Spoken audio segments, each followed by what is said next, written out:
Greetings, friends and enemies.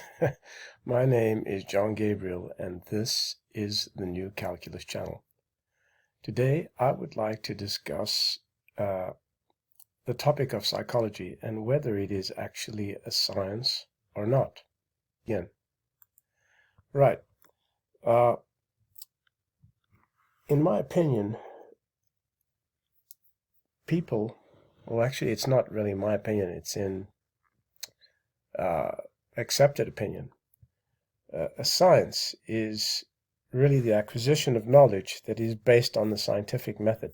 Okay, so, and what is the scientific method? Well, it's a method, as you see on the screen in front of you, that has characterized science since the 17th century. It consists of a systematic observation, measurement, experiment, formulation, testing, and modification of hypotheses. So, there's one word in this paragraph here that actually defines the scientific method. Why don't you stop your video at this point and think about it, and I'll reveal the answer pretty shortly. Well, it's not just observation and experiment are not of themselves science. The science comes from measurement. Okay, so one needs to be able to measure, otherwise you don't have a science. That's what the scientific method is all about, and that is what characterizes any body of knowledge as a science. Okay, and now measure is a very important process. So let's see how important measure is in actual fact. So almost every aspect of the human mind has no measure. Did you get that? So we can't measure sadness, we can't measure happiness, we can't measure insanity. None of those things are measurable. About the only measure is the IQ test. And there are many problems with the IQ test as well. Now, those who have a low IQ hate the IQ test. Those who have a high IQ, like myself, well, they might think that it's a good thing to support it and say that it is a valid test. Well, truly speaking, I think it's an indication of intelligence, but it doesn't prove that you are a genius. Okay? Now, I don't want to spend too much time on that because it's really not important, and it was devised by a human who I don't really have that much respect for. Now, psychologists diagnose a mental disease in a very primitive way.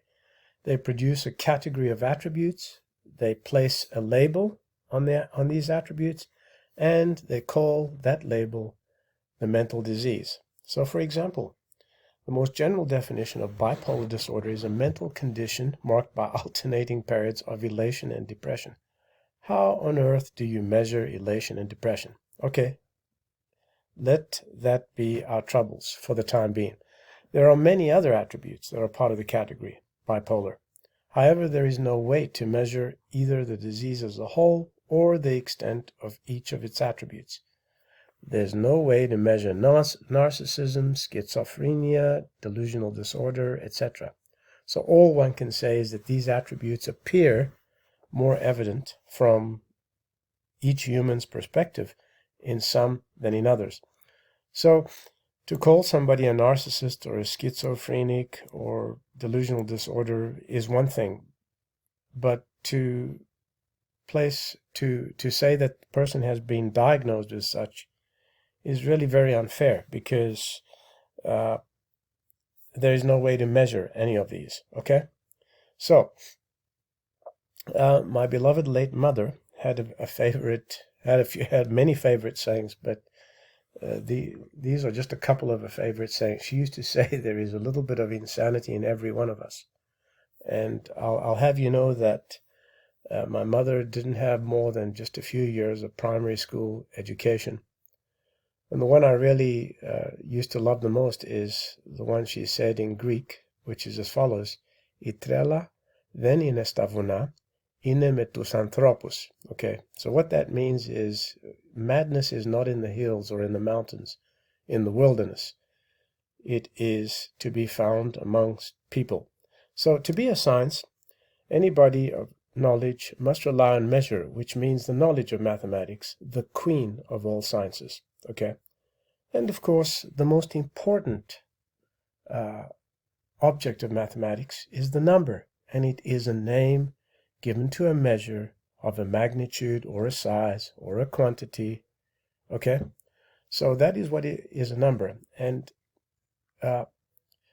before I continue, I want to just go back to this first slide here. And one of the most interesting mathematical statisticians that I've read was a man called Jacob Cohen. And he once wrote an article called Things I've Learned So Far. I'm not going to discuss too much of it because most of you will not understand mathematical statistics. So I used to teach mathematical statistics as part of an A-level course and also some more advanced courses. You have to know quite advanced mathematics in order to be able to understand.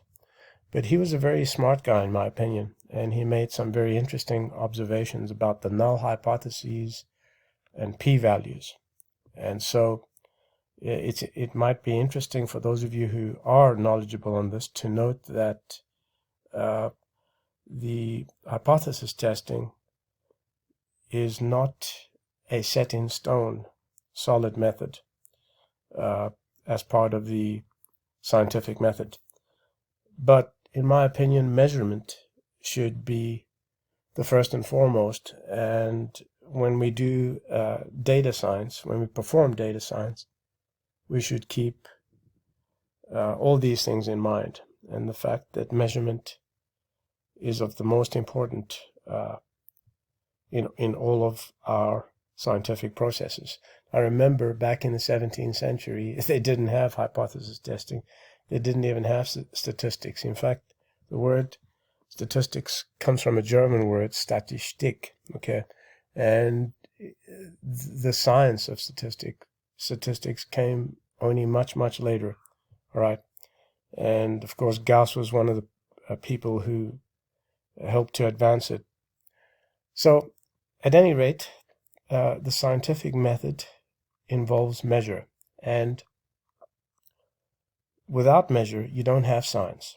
Now, while mathematics is the queen of all sciences, philosophy is the king of all knowledge, because we realize all knowledge through philosophy, through the means that we have in human thought processes, which is described generally as philosophy. So we realize concepts and we develop all our knowledge from those concepts that we realize in philosophy.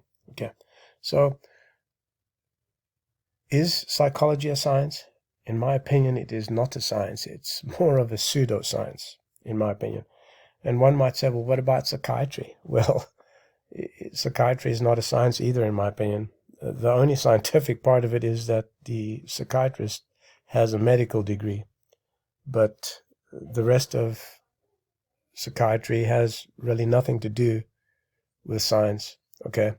The part that involves the mind, of which we still know so little about. So that's all I wanted to talk about in this video. If you haven't already subscribed, become a subscriber, download my free ebook, and hopefully I'll be able to chat with you soon again. I'm John Gabriel. This is a New Calculus channel. Till next time, goodbye.